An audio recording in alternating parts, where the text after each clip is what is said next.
Hello everybody and welcome back! Today we are going to be going into the Rising event. If you wish to participate in the military exercises, just join here. We have the Calamity Retold. Now as it said, this is a military exercise, so it's just part of the event and it's only going to be sticking around with us for a little while.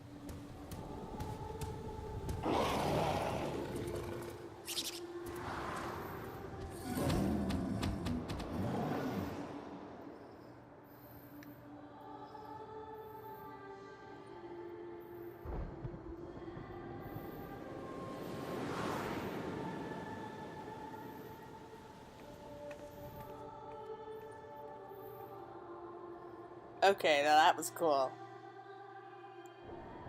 I don't know how they were able to do that. That really was amazing.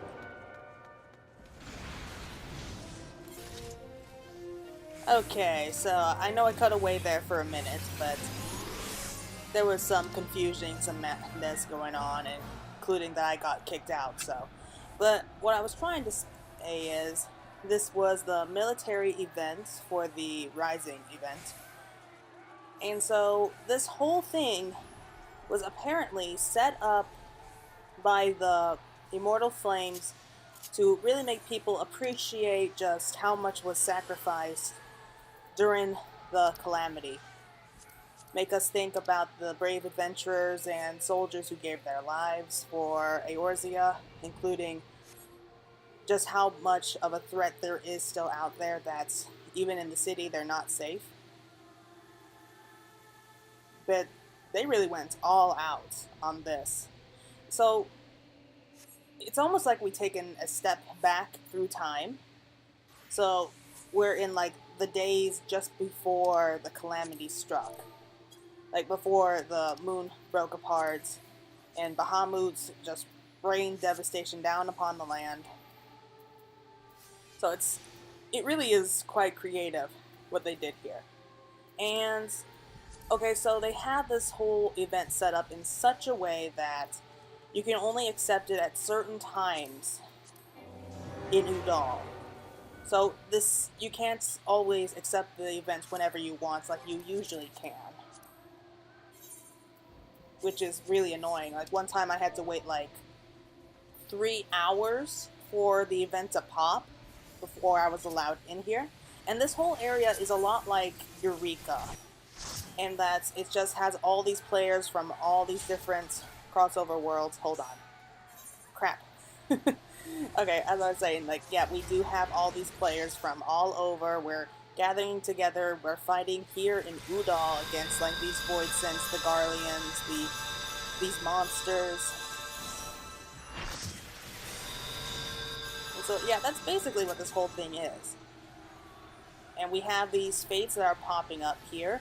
And you can run this fate as many times as you want, so long as you're in here, like in this the Calamity Retold area.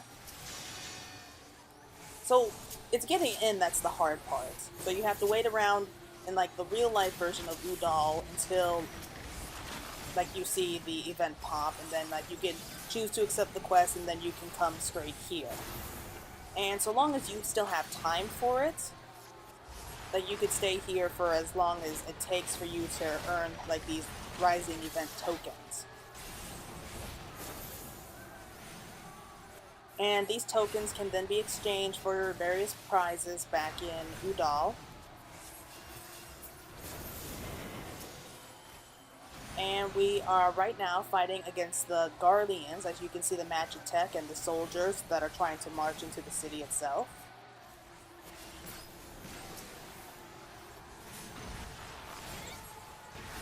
But yeah, that's basically the whole point. It's like the whole little journey here, which is very creative. They really outdid themselves this time, if you ask me. My only complaint is that it just takes forever getting into this place.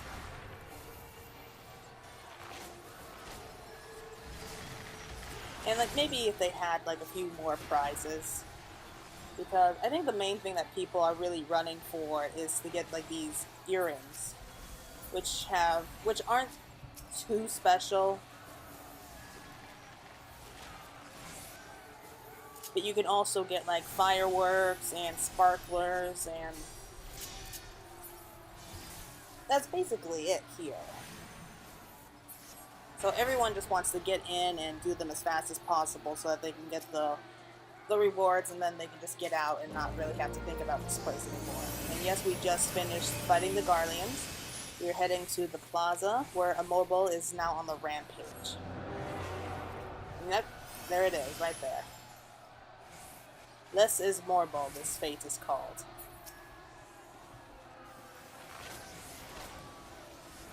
So for fighting the Garleans back there, it was pretty easy. Just avoid the AoEs and just stand behind everyone else, basically. Here, it's like fighting any other Morbol. You just have to be careful of like the bad breath. Or in this case, it's called the sweet breath. Try to stay as close as possible, but stay behind it at all times. Because when it does cast like its breath on people, which causes all sorts of ailments, like you can easily like step right around it. Yeah, and another thing that's really annoying about the monsters here is that they're all like one hit knockouts. Seriously, like you take one hit from these guys and you are KO'd. So it's really not fun. But if you have like a big enough group like we have right here, where we have like, looks like at least 50 different players like all battling it out, it's not so bad. Yeah, here we go. Here's Bad Breath. Just stand behind it. And you just wear it down like any other fate.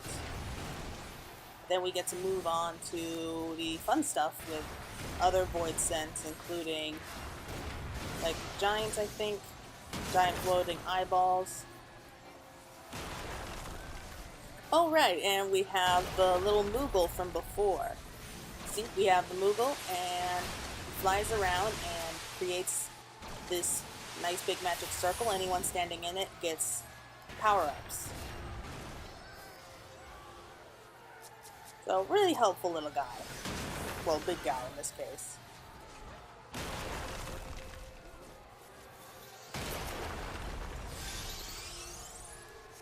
Oh, and one really good thing here is that if you do get KO'd, you don't have to wait around for someone to raise you. You can just return to the starting point and then just sprint right back here. So it's really quick and easy. And I'm surprised that I lasted so long right here. I doubt that's going to last much longer, but I'll show you when I die. And I say that, when I say when I die, I know I'm going to die here.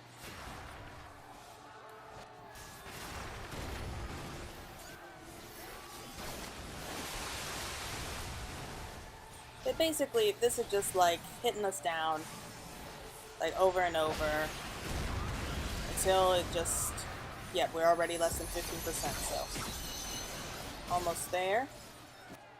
And all the while, they are summoning like minions to come fight for them, so we have fun there. And I think there are about 4 different fates in all in this place.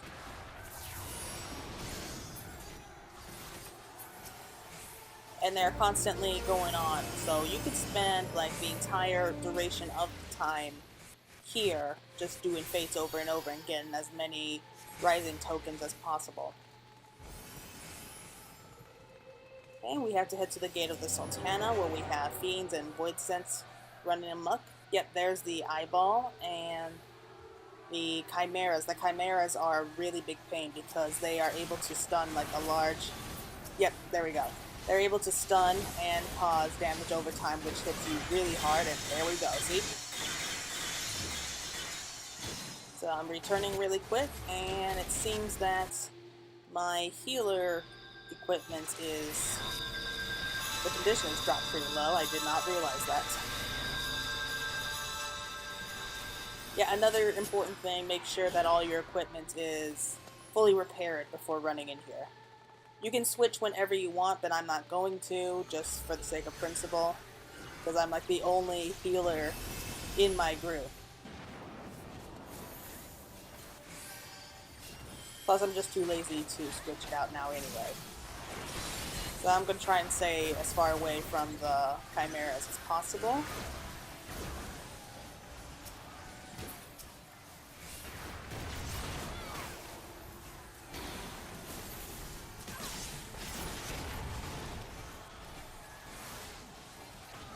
Nope, that wasn't far away enough.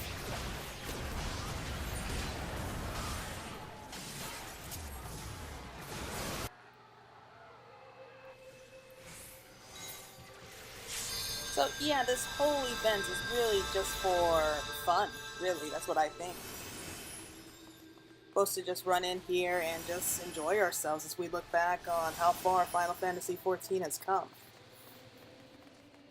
And it really is kind of like taking a little trip through time because it really does feel like we're back in 1.0 at some points. I mean, the graphics are still much improved, so it's not exactly like it is, but we have the fiends here in the street, we have Dalamoon in the sky, we have them playing the Song of Answers in the background. It really does feel like we're in the days leading up to the Calamity, which is just amazing. So I gotta give you credit, Square Enix, you really outdid yourself here. And I don't think that I'm doing very good on this particular run, for this particular fate.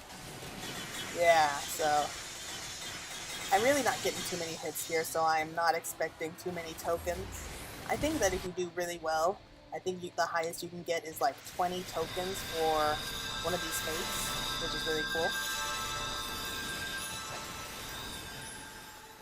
So if you do like the full, if you do like all 4 fates here, like all 4 or 5 fates, I can't remember how many there are, but if you do all of them and you get 20 for each of them, you can earn like 100 in just one go, and you can easily get yourself the 2 earrings back in New Doll.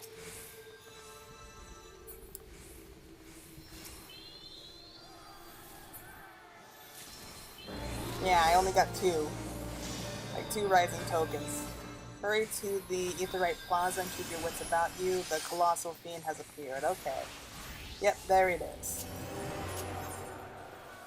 So, yeah, I got 164. I have been doing this for a little bit longer, but I wanted to record, like, from the very beginning. Like, the first fate that pops up, like, during a cycle is the one with the garlic. And you can run through, like, all of them at once, and you are given the option to stick around and go through it again, so that's what I'm doing here, just so that I have a better idea of what's going on. And this guy, if you remember, is very similar to the boss that we fight back in the Darkhold. The Demile Darkhold, I think it's called. It's been a long time since I've done that run, and I prefer not to think about it. Just like I think back to the 2.0 series and all the runs I had to do to get through there and get my characters leveled up. It's just like it leaves a bad memory in my mind. I try not to think about it. But yeah, this is very similar to one of the bosses there. You just have to beat him down and avoid the AoEs. Yep, there we go. Another important piece of advice, don't stand still in one place for too long.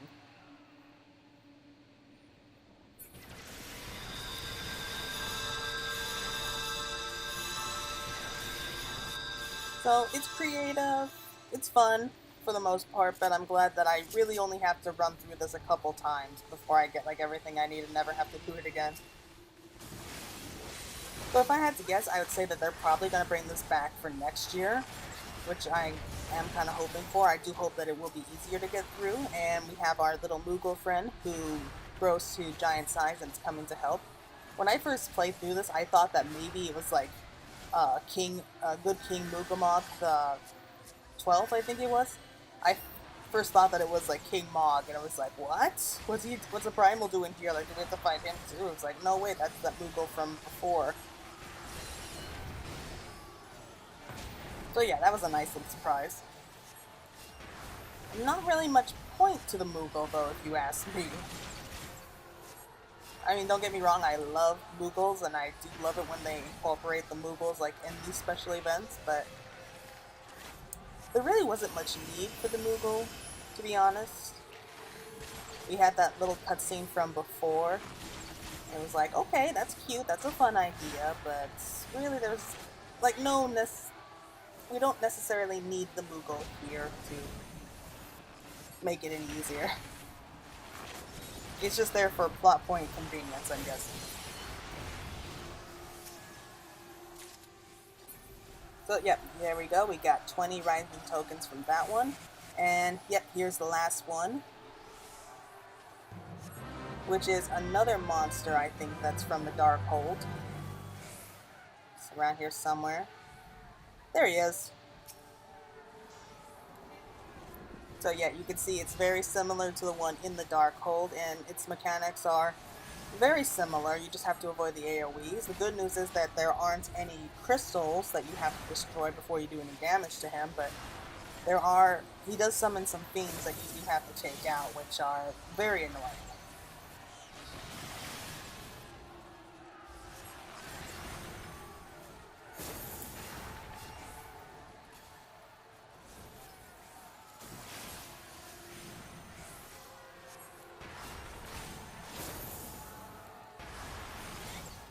So all in all, if you have enough people, these fates don't last too long. It does lag a bit, though, I should warn you. It does really lag because there are so many people. Like, at one point, I was knocked out before I knew that you could return automatically to the beginning, and I was waiting for someone to raise me, and it just took forever for me to raise because it was loading. It was just a pain, and then it was like, oh, thank God, I don't have to wait around for a raise. I can just go back to the beginning and come back. And we have the Moogle jumping in to help again.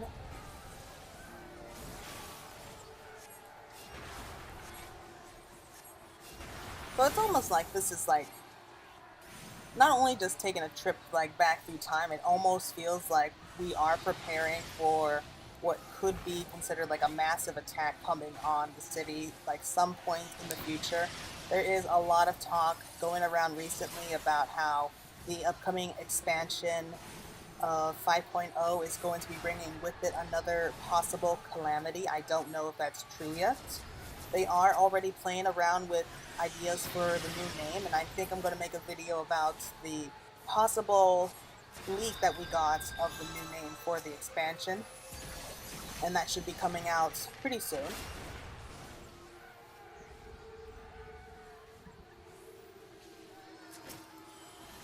And I am amazed I managed to survive this long in this particular fate.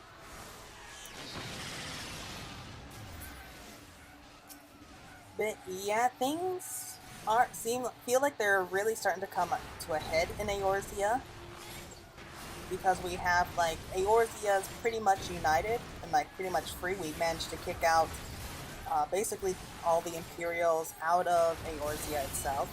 We have all these nations like all banding together. We have Limsa Lominsa, and I died right there. We have Limsa Lominsa, Gridania, Udal, Ishgard, Alamigo, and I think maybe we can count Sharlayan, or Idleshire as it's now called, maybe, I don't know. And we have allies like all the way in Oathard and Doma and Kugane, so it feels like we're all kind of banding together for like the march towards Ishabard and Garlemald, so that's really nice. And so yeah, I do think that we are going to be learning more about the upcoming expansion in November during the first FanFest, so that's going to be fun to look at. So hopefully we will, at least, if nothing else, we will be getting kind of like a teaser trailer, like how we got like the teaser trailer for Stormblood. And at least we're getting a name, I know that much. We'll be getting a name for the upcoming expansion, as well as a possible trailer and maybe just some general information about it. So they're not going to reveal too much information right off the bat like they did with Heaven's Ward and Stormblood. They're just going to be keeping it like pretty much under wraps and just reveal a little bits of it at a time, like during each of the fan festivals. And we're probably going to be seeing it sometime either late summer next year. That's my best bet for that.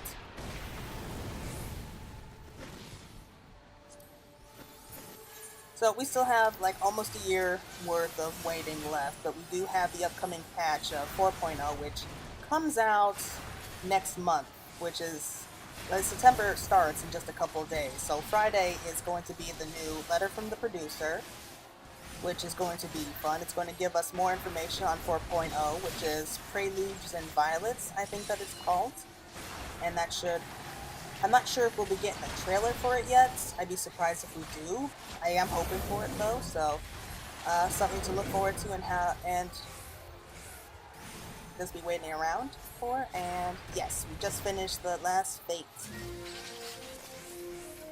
Oh, that's interesting. We even have the Aetheryte crystal here. I don't know why, that just drew my attention, but yeah, that looks like it's done.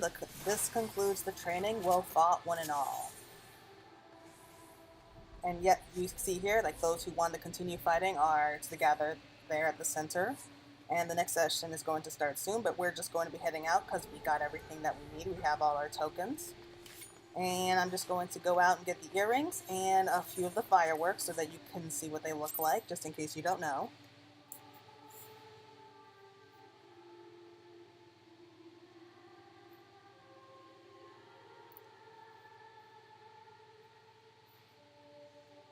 But yeah, this was a rather simple video. It's just me just running around fighting fates and pretty much babbling. But it was fun. Something different.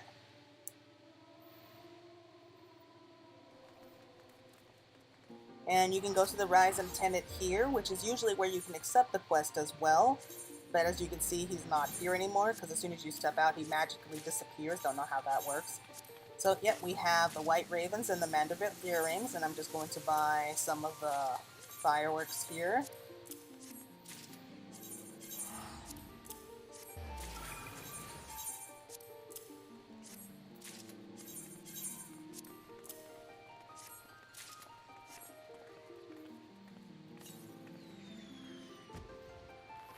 Okay, so we'll try...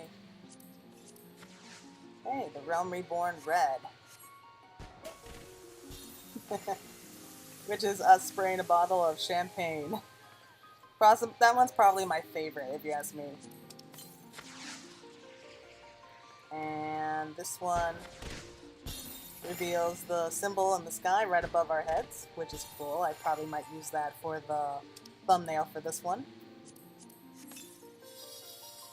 Okay, we just have flowers, which I think we got from the Easter event. Oh, that one is the cool one. It has the meteor falling in and the symbol appearing before us. And the last one... Oh, there we go. But yeah, I think that's going to be it for now. I hope you enjoyed it. And thank you for listening to me talk on, and I will be seeing you again sometime in Eorzea, I'm hoping. So, until then, have a lot of fun with this event, and have a good day to you all.